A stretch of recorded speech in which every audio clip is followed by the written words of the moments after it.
Shalom, Yasharallah. This is your brother Dawada, coming at you with this here truth again. First and foremost, I want to give all praise unto Yahweh, Bahashim, Yahushua, Bahashim, Rakakwadash. Double honors to the apostles and the elders, a great millstone that taught us this truth and I rule well. And salutation and much love for you, Akim, pushing this truth and sincerity on the four corners of the earth and enduring afflictions to feed and edify the elect.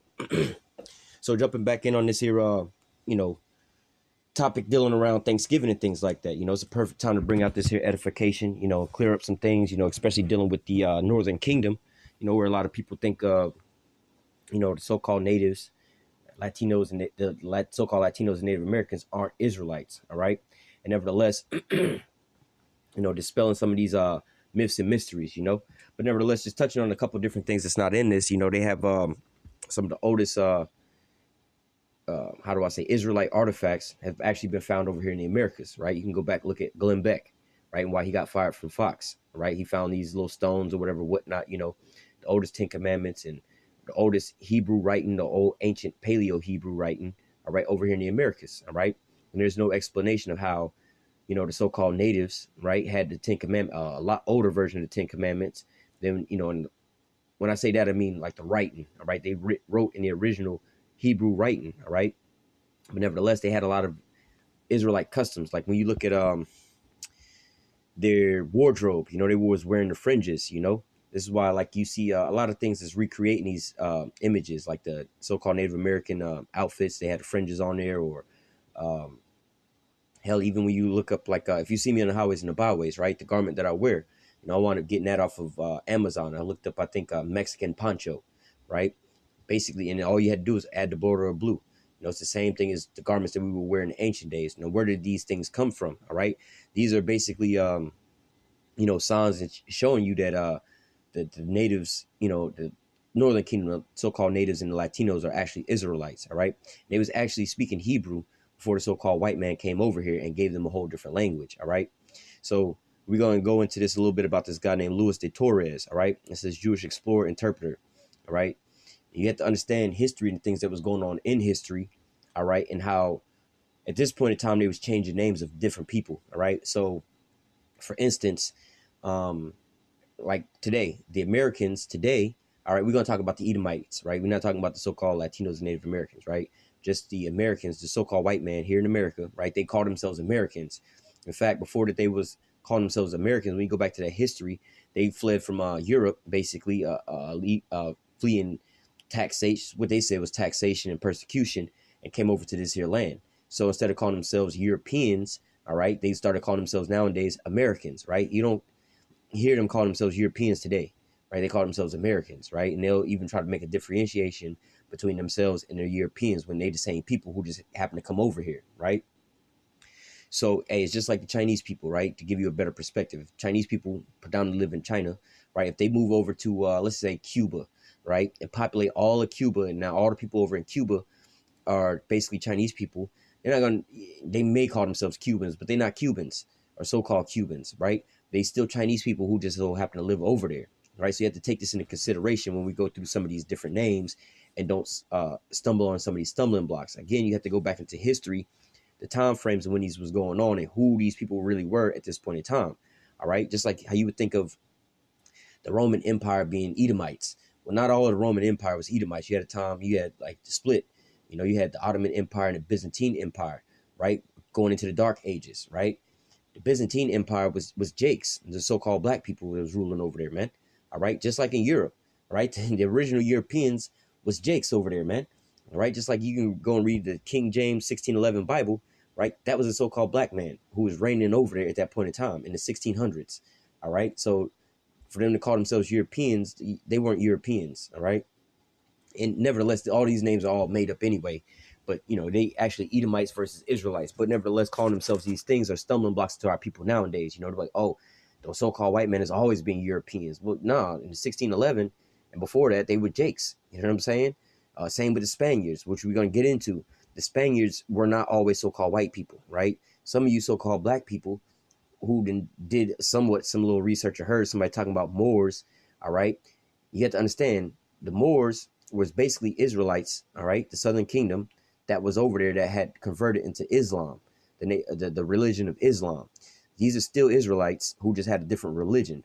Just like how we was over here in America as being, we were still Israelites, whether we knew we were Israelites or not. You still have some Israelites. You still have Israelites to this same very day here in America that don't know or don't accept that they're Israelites. They think they just so-called black people or white or so-called black people, Latinos and Native Americans, and they in these churches call themselves Christians, and Christians in the sense of this plantation Christianity, not Christians as far as followers of Yahushua HaMashiach in true and sincerity. All right. So the same way they do it today here, it's the same way they was doing it over in Spain with the Moors. These were still Israelites. All right. So we come across Spaniards. All right. These aren't talking about the Spaniards you would think of today or the people you look over there today and see, you know, oh, these people, so on and so forth. Nah, like Columbus came up out of Spain. All right, calling themselves Spaniards, but you have to understand the transition that was going on at that point in time. All right, so let's read this a little bit. It says, Louis Torres, a Jewish explorer, interpreter, crew member on Christopher Columbus's 1942 voyage to the New World, and also the first Jew to step foot in the Americas. So you have to understand, when they talk about this, was the first Jew to step foot on the Americas, right? Now they telling you truth there. This was an Israelite, right? Now, Columbus and them would eventually call themselves saying that they was Jewish people. So why wasn't Columbus the first man to step, the first Jewish person to step foot on a land over here? I'm saying this coming from their perspective, where they think the Jews and Jewish people are the same people. They're not. All right. Like a Spaniard and a Spanish people. They two different people, man. All right. The Spanish people have Spaniard ways. All right. But never, because that's who took them into captivity. Right. That's why they speak their Spanish, their language. Right. So it says Louis Torres, the Jewish interpreter, right? It says Louis Torres was employed by Christopher Columbus as an interpreter on the first voyage to the New World. So first and foremost, he's an interpreter. Columbus needed this dude to be able to speak a different language, or the language of the people who he is planning on encountering, right? So it says prior to this, the Torres held a position with Juan Chacon, governor of Murica, a province where there was a large number of Jews. All right. So this was where they was at. All right. They was basically over in Spain. There was a large population of Jews, being so-called Negroes, basically the Southern Kingdom. We was over there. Like I said, you can go back and look up at the Moors in Spain. Right. Now the Moors in Spain, they have a history. They was over there for quite a while. Damn near, I want to say like almost 1,000 years ruling over there, right? They actually had Edomites in captivity over there, right? You can go look up the paintings and the images and so on and so forth. And just looking at the images, the people that were serving was the Edomites, and people that was in a royal position was Jake, right? And so-called Negroes, right? It says, because he was Jewish, all right, or because he was an Israelite, and this was during the era of the Inquisition. Like I said, you have to understand history in this time frame and what was going on. All right. It says it was necessary for him to convert to Catholicism, which he did the day before the Nina, the Pinta, and the Santa Maria set sail on August 2nd, 1942. The voyage also coincided with the expulsion of all Jews from Spain, going back into the Inquisition. So if this happened, if there was an expulsion of all the Jews from Spain, all right, why are these so-called Edomites still call themselves, when you really dig deep into their history, they call themselves Jewish people, right? Just like Hitler. Right? Why would the hell would he be trying to exterminate Jewish people when he himself was Jewish?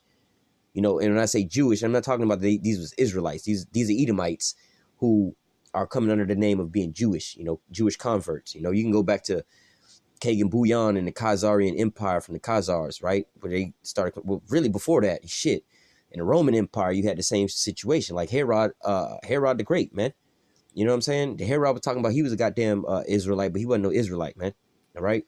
Nevertheless, it says, now again, going back to this time frame, this is when, all right, when the Edomites was taking over at this point in time. But you have to understand, if they was taking over, who the fuck was already in power? The people that was in power, or who was ruling over in these areas, was the Israelites, all right? And they telling you, it says the voyage also coincided with the expulsion or the taking out of all the Israelites, the so-called Negroes that was over there ruling from Spain, which, again, look up the Moors in Spain, right? You'll see the images of what I'm talking about. So now if he wound up getting this dude, Louis Torres, from over there, all right, and he was a Jew from over there, right before all the Jews was expelled, all right. Now, these Jews was so, again, look at the images of the Moors in Spain. Where are those people at today? They don't call them people the Spaniards no more. There's a whole different, when you look up Spaniards, you see these Edomites over there. You don't see the images of the so-called black men. You have to look up Moors in Spain under those terms to be able to see what they were talking about in that time frame and period, all right. In that same time frame and period, the Edomites that was over there, the so-called white people, weren't calling themselves Spaniards. All right, they was in servitude to the Moors. All right, it says well, continuing on, it says because he was versed in Hebrew. All right, this is the important part. Now, the story they tell you that Columbus came over here, who was looking for Asia, right, and he was looking, looking for Asia and got lost or whatever, whatnot, and came into the Americas. But now, if Homeboy decided to go on this here voyage to find Asia, why didn't he was smart enough to hire him an interpreter to some people who would speak the language. Why didn't he get a person who would be able to speak the Asiatic languages, right? Let's look at the languages he knew. This is because he was versed in Hebrew, first and foremost, Aramaic, Spanish, Portuguese, French, Latin, and some Arabic, all right? None of the Asian languages. Columbus had thought that he would be helpful upon the arrival, especially useful would be his knowledge of Hebrew and Aramaic, as Columbus fully expected to encounter. See, there's a stumbling block. Asians don't speak Hebrew. All right. It says it would be especially useful would be the knowledge of his Hebrew Aramaic, as Columbus fully expected to encounter Israelites, descendants of the lost tribes of Israel. You see how they throw the stumbling block in there? Asians, descendants of the lost tribes of Israel. Well, we know that the Asians come from basically like Moab and Ammon, right? These just who they are, right? They're not Israelites. After reaching Cuba, Columbus believed that they had arrived in Asia, which was a bullshit lie. You can find this even in movies where Columbus in his journals that he was looking in the book of Second Esdras to find out where the fuck this new land was gonna be at, which we're gonna grab that whole prophecy, man. All right, he was just fulfilling prophecy, just like they say, manifest destiny. That's true. You know what I'm saying? This is what was gonna happen. All right. After reaching Cuba, Columbus believed that he had arrived in Asia, sent Torres on a mission to locate the great cities and riches he had anticipated would be there to find the great Khan of Tartary. Now, again, going to the bullshit lies that these natives was just living in tents and that's how they lived, man. No, they was hunters and what they would call them hunters and gatherers. Going back to the law of the Sabbath of the land, right? You were supposed to farm on your land for like 6 years and then let it sit for the 7th year.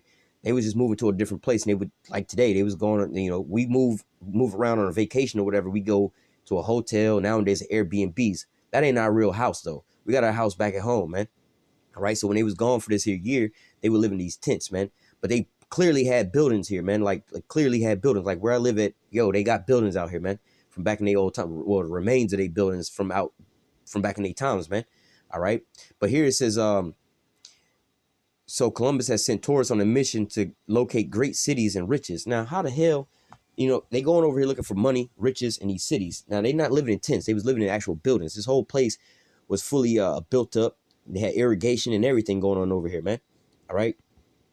After traveling for some 60 miles, the tourist and his companions found an Indian village with 50 huts and approximately 1,000 inhabitants. They were greeted with great friendliness by the native women who kissed their hands and feet. The tourists noticed the strange customs of the Indians would place one end of a burning leaf in their nostrils and inhale the vapors, and place dried leaves into a large cane pipes and inhale smoke with. This was the Europeans' first encounter with tobacco. That's kind of pointless. At this point, there was radically a conflict between the versions. Hang on.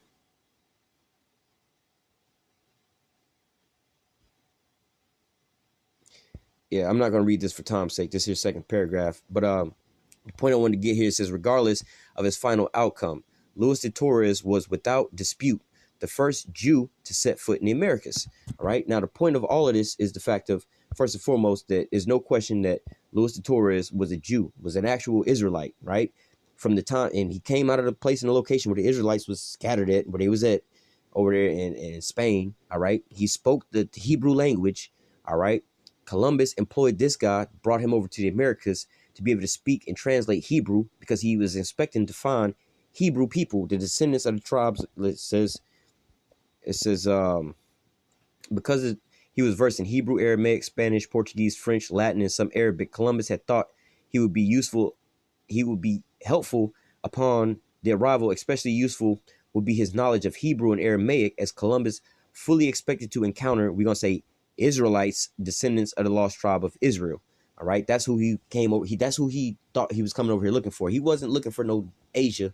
or no shit like that. He would have brought people who would have been speaking that language. All right. But nevertheless, and plus they was going to Asia the whole damn time anyway. All right. That's just some.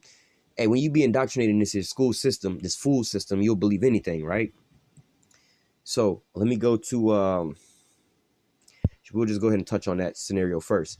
This is the book of 2nd Ezra chapter 13. I'm going to verse 40. Verse 39. And whereas thou sawest that he gathered another peaceable multitude unto him, those are the 10 tribes, all right? So they have this scenario, this phrase to say the lost 10 tribes of the children of Israel, right? You always hear about that, the lost tribes. Like even when you go over to Israel, the land of Israel, right? Those imposters over there claim to be what? Really just the kingdom of Judah, right? They only claiming to be the kingdom of Judah. They don't even acknowledge the kingdom of Israel.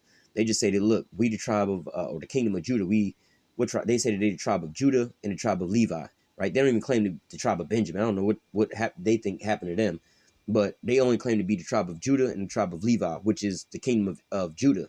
It's not, they don't even encompass the kingdom of Israel, right? So they don't even talk about the 10 tribes, right? So verse 40 says, these are the 10 tribes which were carried away prisoner out of their own land in the time of Hosea the king, whom Salmanassar, the king of Assyria, led away captive, and he carried them over the waters, and they came into another land. So you have to understand the history of the Israelites, right?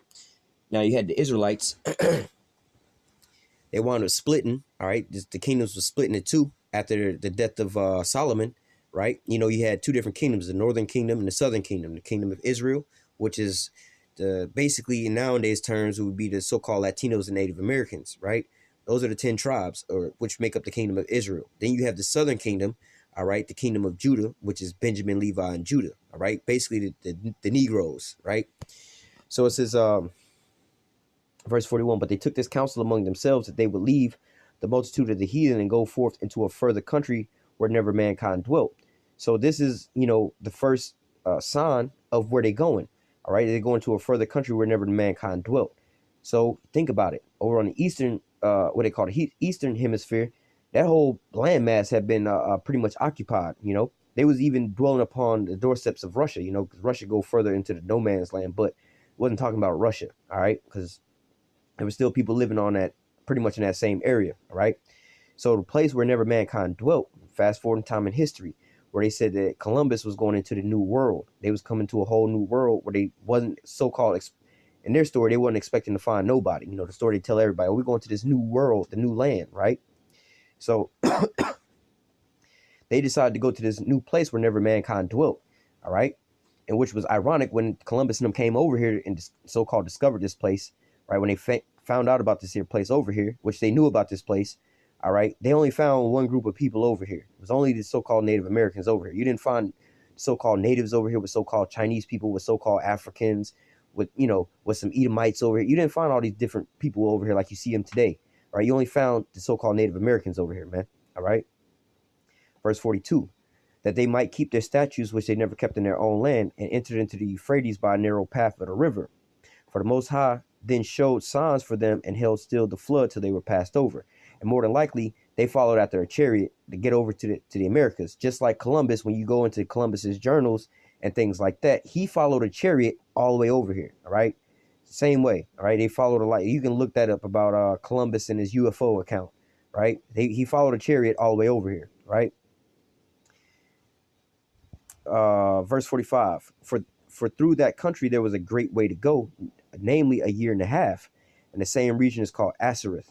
All right, so this is it took him a year and a half to wind up getting over it. And when you go back to Solomon, right, when Solomon was sending his ships out here to get what was it, gold, peacocks, I think gorillas or something else like that, right? It was a 3-year journey. You know, it was basically, you know, when I say a journey, it's going there and coming back. You know, it's like, how long does it take you to get to the Walmart? Well, it's going to take me 15 minutes to get to the Walmart. Well, how long does it take you to get to the Walmart and back? Well, if it take me 15 minutes to get there, it's going to take me 15 minutes to get back. That's a total of 30 minutes. This is what's being explained here, where it took Solomon 3 years, but it took these people, or the Northern Kingdom, only a year and a half. The Northern Kingdom went on a one-way ticket. They didn't go on a round trip. Solomon was taking a round trip. So when you do the math, it's the same shit. A year and a half to get over here and a year and a half to get back. So it says, verse 46, they dwelt there until the latter times. What is the latter times? Where we living at now. And now when they shall begin to come. Who is going to begin to come? Columbus and them, the damn Edomites. You know, the rest of the world was going to come over here because, again, from the perspective of the Northern Kingdom, the Native Americans, so-called Native Americans, they was over here dwelling by themselves with just them. It was just them and they kinfolk, all right? But then the rest of the world, the so-called Edomite, well, the Edomites, so-called white man, all right? Eventually, you have nowadays Chinese people over here, so-called Chinese people, so-called Japanese people over here, so-called Arabic people or so-called Arabic people. So all these people are over here nowadays, all right? But beforehand, it was only so-called white men that came over here first and foremost, all right? That's when, at the end, when they shall begin to come, all right? Verse 47, the highest shall stay the springs of the stream again, and that they may go through. Therefore sawest the multitude with peace, all right? Like I was saying, manifest destiny. Columbus came over here reading the prophet. He read this, right? He read the same thing we're reading right now. He actually followed a chariot, which is the chariots come from the Most High. That's the Most High showing him a sign to get over here, all right? And he also held back the floods, all right? The choppy waters to be able to get through over here, all right? It says the highest shall stay the springs of the stream again, like he did for the Israelites to come over here, that they may go through. Therefore sawest thou the multitude with peace. And like I did in the previous video about how they came over here, you know what I'm saying, with the natives, and the natives offered them peace and everything, right? They was giving them all kind of shit, but then so-called white men wound up slaughtering them off. Verse 48, but those that be left behind, actually that was pretty much it that I wanted to grab there. All right, but it's going into basically how the so-called natives got over here, man. All right, they didn't walk across no damn landmass, no land bridge or whatever, whatnot. Which, you know what I'm saying? Russia, I believe, is only like 25 miles away from Alaska, but nevertheless, we have the account of how they got over here. They got over here by boat via, you know, the Most High showing them how to get over here. All right, same way the Columbus and them got over here via boat. All right, so I'm gonna go from here to grab just a couple other scriptures, you know, just to edify on the children of you know, some of the how do you call it, so-called Native Americans, all right, which is a couple different tribes really that go into all of this. Like you have Gad, you know, you have Reuben, which is the Seminole Indians. You know, in modern days times today, they just classify them all as basically Indians, right? You know, the Reubenites or the Seminole Indians. You know, they say Seminole Indians, North American Indians, the Central American Indians, South American Indians. But in all actuality, these are all the children of Israel, all the Northern Kingdom from their different respective tribes, all right? So I'm going to go touch in on Gad real quick, right? Let me read the scripture first. This is Gad 49:19, all right? Matter of fact, I think it's, let me grab something else first. I think it's Genesis 29 or something. Let me look this up real fast. Oh, Genesis 30. It's a lot. Right? This is Genesis chapter 30 and verse 11. It says, and Leah said, a troop cometh, and she called his name Gad, right? So Gad name is going into, we can go grab it back where I was at. Genesis 49. Let me read the prophecy concerning Gad first. This is Genesis 49 and 19. It says, Gad, a troop shall overcome him, but he shall overcome at the last. All right, and we just read about how Gad was overcome by that troop. All right, because so-called, I actually just did a video about that as well too, about how about the Thanksgiving and so on and so forth. You know, this is going into that. Now they also have I can look that up too. I'm gonna look that up real quick, and I'll go into that. But let me go into this name real quick. All right, Gad. Gad means a troop, right? It says Gad, a troop, right?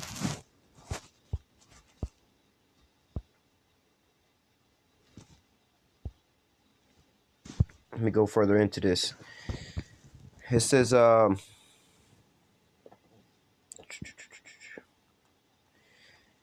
fortune has come. All right. It says taking his name from good fortune. All right. It says although it alludes to another name like going into troop, but it goes back into a good fortune, right? And also these riches, right? So now when you look into modern days today, you know, people be laughing and scoffing about this. Oh, well, natives, yeah, they got genocided off, but at least they get casinos and reservations and they get rich off of that. Well, you got what they call $5 Indian. Basically, these Edomites go over there and claim to be so-called natives, and they wind up taking up the casinos and get money up off of that. But nevertheless, going back into what him being fortunate, rich, That's who, where all the, because I believe that in America it's illegal to have a casino anywhere in America. The only place you can have casinos is on Indian reservations, which is not technically U.S. federal land, right? They have land here in America that's not, technically not theirs. You know what I'm saying? Which is the reservations. This is why they allow them to do that. Or like you go down to like Alabama and shit, they have what they call it, the gambling boats. They go out in international water and they just gamble out there. But nevertheless, it's going into a fortune. And also, shit. Let me look up this other scripture about that.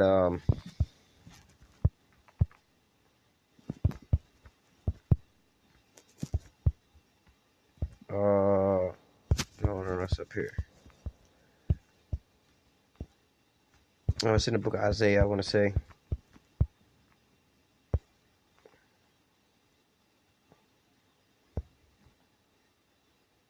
Hmm.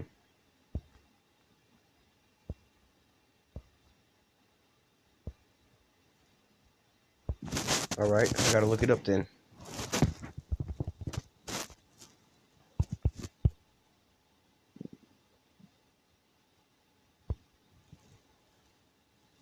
I knew it was in Isaiah. This is Isaiah 65 and 11. But ye that have forsaken Yahweh have forgotten my holy mountain, that prepare a table for that troop, and furnish the drink number unto that number. All right. I believe it was the 7th Cavalry or whatever, whatnot. Also coming down on Gad. All right. I could have brought this out in my last little video dealing with the Thanksgiving. All right. You talking about preparing that table for that troop. Again, going into Thanksgiving, man. You know what I'm saying? That's what they thankful for overcoming Gad. All right. Now, shit, going into some of the atrocities, they got this thing called before it was called a Hotchkiss gun, right? Which today, this gun, well, before that, after that, they called it a Gatling gun, right? Today, they call it miniguns, right? But a Gatling gun, going back into Gad, all right, these guns was used to mow down Gad in large amount of numbers, man. They roll up on the trains and shit like that, open up the side of the doors and just start letting loose on the damn buffalo and shit like that, man. All right, and killing off their food supply, man. All right. But going back down into Isaiah 65 and 11, it says, but ye are they that forsake the mountain, forsake Yahweh and forget my holy mountain, talking about the Israelites, all right? You sitting down having Thanksgiving Day dinner, thanking God or whatever, whatnot, but not realizing the origins of all that. It was the so-called white man giving thanks for killing off the so-called Native American Indians, which is the children of Israel, and stealing their land and possessing it and keeping us in captivity. That's what they celebrating, all right? But you, as an Israelite, trying to partake into this, man, it's like, yeah, you trying to celebrate because somebody came in and kidnapped your family and took them hostage and raped, robbed, and murdered your family, man. And you want to celebrate with these people, man, for getting a victory over you, man. I think in the last video I made an analogy about Pacquiao versus Mayweather. Mayweather beat the shit out of Pacquiao, but then Pacquiao and his friends, his family, his fans, they all celebrating, Mayweather's win. Like, how the fuck are you celebrating Mayweather's win? I thought Pacquiao was your man. You know what I'm saying? Or Pacquiao's, let's say, I don't know if he got a wife or not, but Pacquiao's wife, you know what I'm saying, is over here. Pacquiao done got knocked out, you know what I'm saying, got a concussion and bleeding from the face and shit. She want to start cheering and shit, man. Oh, yeah, yeah, yeah, celebrating. Like, what the fuck? How would you feel, man? All right, it's the same thing that's going on today with this Thanksgiving Day dinner, man. All right, it says, but ye are they that forsake Yahweh and forget my holy mountain and prepare a table for that troop, 7th Cavalry, all right, or really just these Edomites that came down on Gad, all right, and furnish a drink offering into that number, all right. Let me go back into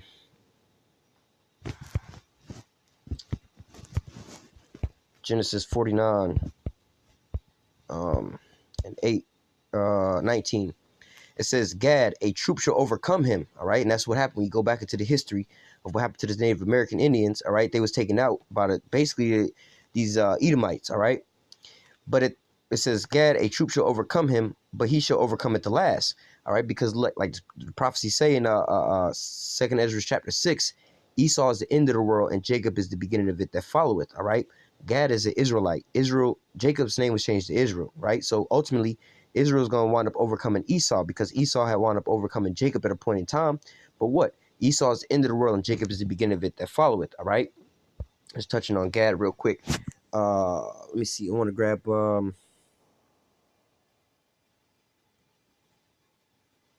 because I just spoke on that how they rode up on them trains and was killing off all the damn buffalo and shit, right? Where's that at? I want to say in the book of Numbers.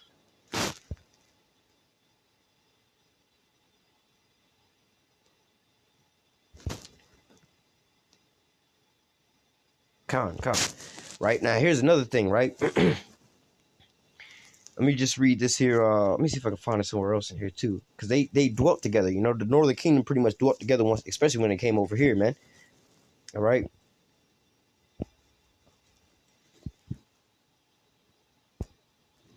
I think it's in the same chapter.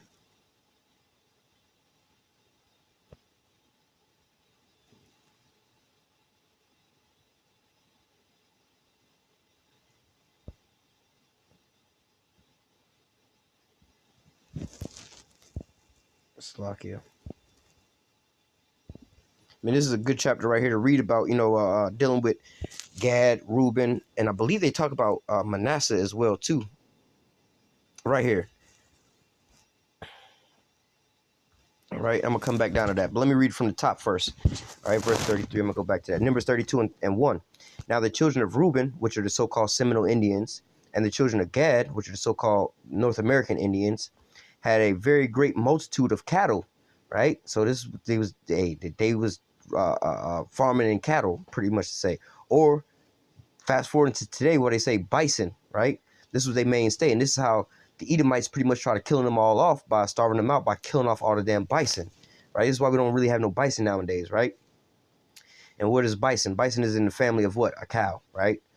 It says, now the children of Reuben and the children of Gad had a very great multitude of cattle, and when they saw the land of Jazer and the land of Gilead, that behold, the place was a place for cattle. So they're looking for a place to raise their damn cows up, or the cattle up. Verse 4, even the country which Yahweh smote before the congregation of Israel is a land for cattle, and thy servants have cattle. Right? Going back into what? This is, you know, when you go into the history of the natives, you always see them with what? These buffaloes and so on and so forth. Let me go down to 33. And Moses gave unto them even to the children of Gad and to the children of Reuben and to half the tribe of Manasseh. All right, the so-called Cubans. Right now, again, when you going into these how you say, these so-called Indians, right? They was all over here dwelling together, especially before they started going out to the islands, because a lot of them was living what you would call the mainland here in the Americas before they was shipped out into those little islands out there like Cuba, Puerto Rico, and so on and so forth, man. They was actually living on the mainland first. They was brought out to those lands to mine for gold and other things. I believe gold, rubber, and some other things like down in Panama and stuff like that. But nevertheless, continuing on, Numbers 32 and 33, Moses gave unto them, even to the children of Gad, to the children of Reuben, and to the half tribe of Manasseh, the son of Joseph, the kingdom of Sihon, the king of the Amorites, and the kingdom of Og, the king of Bashan, the land with the cities thereof, and the coast, even the cities of the country round about. All right, so look, you got these here tribes dwelling together, man. Gad, Reuben, and Manasseh. All right, so when you go into how they would say, if you go back to these people's names before they was called Cubans, Puerto Ricans, and so on and so forth, like the Puerto Ricans, right?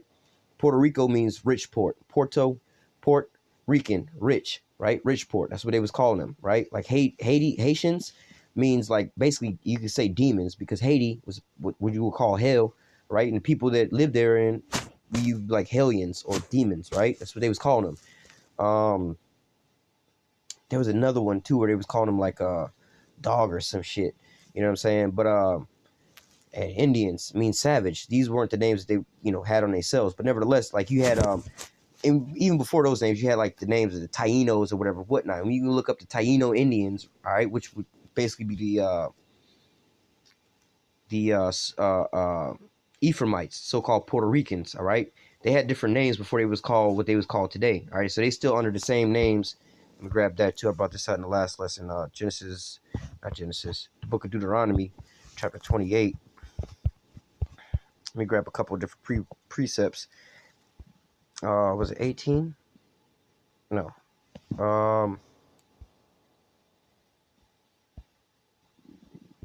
Really, all fall upon them, man. Like literally, you could not even think about the so-called well, the so-called Negroes or the Southern Kingdom, and just apply this strictly to, hey, just strictly to the Native Americans, man. Because literally you could do this to every one tribe individually, but for the most part, you know what I'm saying, we're speaking about the Native Americans today, all right? Read this through Deuteronomy 28:15 on down with the same perspective of the so-called Native Americans in mind, you know, being Indian scout, being put on reservations, being put through those boarding schools, their nationality taken away from them, all right? So I want to grab a couple of these real quick. This is Deuteronomy 28:30. Thou shalt betroth the wife, and another man shall lie with her. All right, which that happened as well. While women were being raped. But thou shalt build a house, and thou shalt not dwell therein. Thou shalt plant a vineyard, and shalt not gather the grapes thereof. They had already had America built up. Everything was all built up over here. Like they talk about the city of El Dorado. These people's coming over here looking for the gold in these rich cities that these Israelites had over here, man. All right, but nevertheless, you know, shit, you can even go back into the history of that. What was it? Hernando de Soto and shit, how he was all perplexed and all mad and butt hurt and shit. It was the same story as it's the same exact story as the Black Wall Street, right? Like in the Black Wall Street, you had the Negroes, you know, the Southern Kingdom, you know, Judah, you know, Judah basically living way better off and richer than Esau. Esau was living on the outskirts, looking in at how rich Judah was, right? They got all pissed off, was jealous, went in and robbed all the houses and burnt up all the houses and burnt up the whole shit, man, to where it's just a patch of land now, man. All right, same thing in Rosewood down here in Florida, right? But nevertheless, you know, this is what happened. So the same thing happened with like DeSoto and them and Hernando Cortez and them. They came over here. It was like, damn, man. Like you look up the story of El Dorado. It was like, man, they got the palaces they got over in these wooden palaces and shit like that they got over in Europe, you know, and it's all like destitute. They ain't really got shit over there. No real resources. That's why they call it the bottomless pit. All right, they ain't got no real resources over there. They come over here seeing these so-called savages is living over here in fucking big ass palaces and shit is well lit. They got aquifers, aqueducts, you know, farming and shit. They got all this sophisticated type of shit going on, like what you would have in modern days today. All right, back in those days where the Europeans didn't have that, man. And really, you know, we had a lot better technology back then than we do today, right? So like back in the olden days, like your boy Xerxes and shit from the movie 300, homeboy had heated floors. You know what I'm saying? Like they had, I don't know if it was marble, but they had some type of stone, right? That you would basically walk on the floor. But under that, it was be a little hollowed out. They would have the floors being heated by coals or whatever, whatnot. So you're not walking on cold ass slab stone. They actually had heated floors. They even had heated pools back in those days, man. All right. Nowadays, today, you don't got no goddamn heated floors in your house, man. All right. But nevertheless, you know, for the perspective of people thinking that people was living in the goddamn huts and caves and shit like that. The Edomites was living in caves. All right. And Gad was living in tents when they was dwelling, you know, on a journey. Like we live in hotels, man. Because you had the land Sabbath, man. That's why they was moving on the 7th year, because they wasn't staying on the farmland where they was living at. They couldn't farm on that land. All right. So it says, thou shalt betroth the wife, and another man shall lie with her. Thou shalt build a house, and thou shalt not dwell therein. Thou shalt plant a vineyard, and thou shalt not gather the grapes thereof. Yeah, so look, what happened here on the land was Gad had this here land built up, and guess who came over and took it all?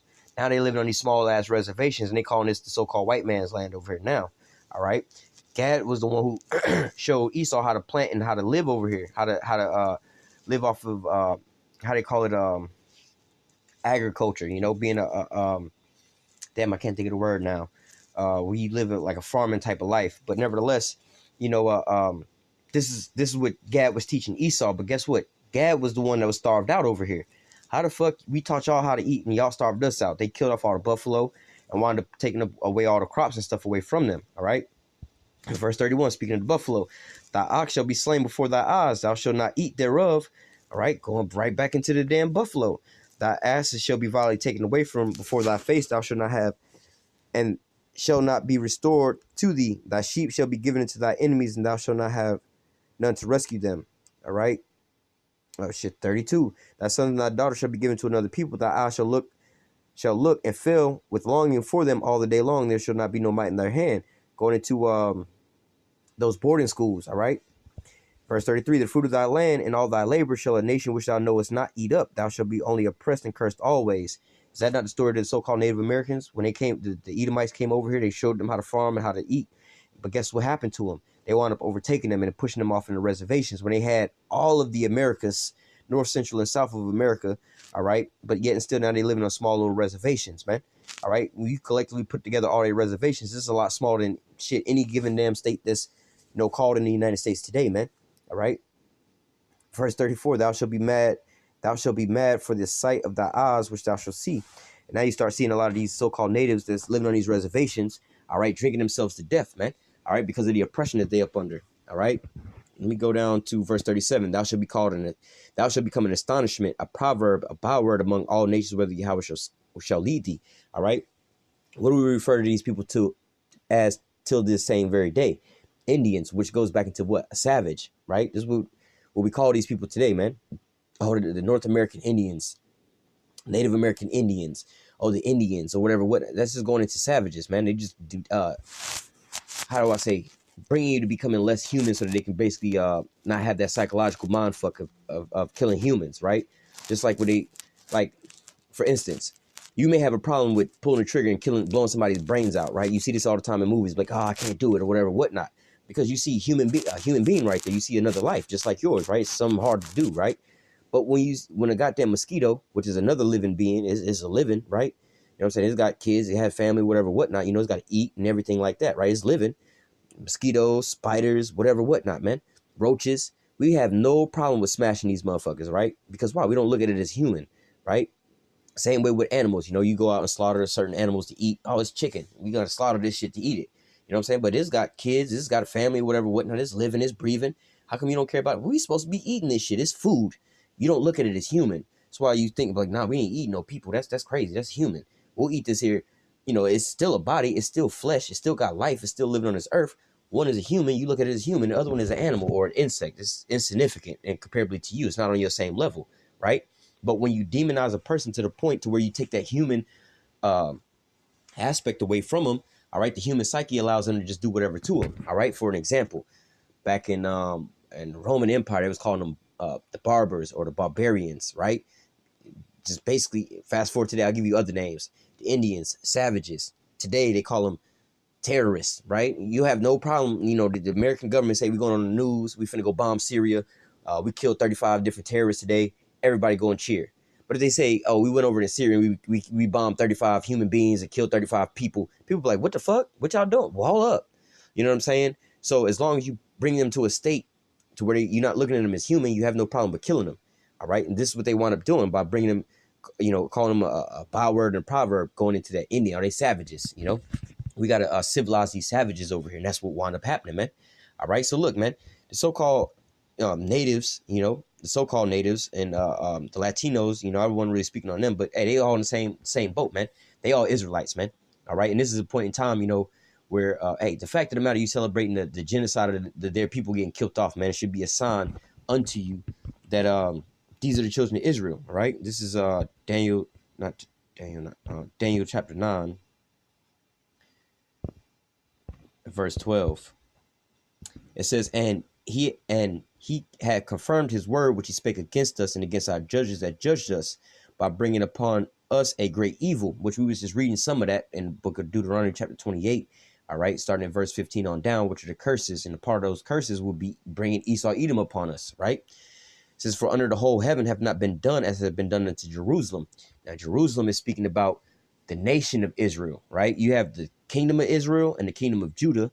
All right, the kingdom of Israel is the northern kingdom. It's sometimes referred to as the northern kingdom or the kingdom of Israel, which is the 10 tribes, which you so-called Latinos and Native Americans, right? The southern kingdom, which is sometimes referred to as the southern kingdom, is the kingdom of Judah, which is the Judah, Benjamin, and Levi, which you so-called Negroes, you so-called like Haitians, you so-called we call them I would say West Indies. I was going to say Jamaicans, but really the West Indies and so on and so forth. Those are the kingdom of Judah.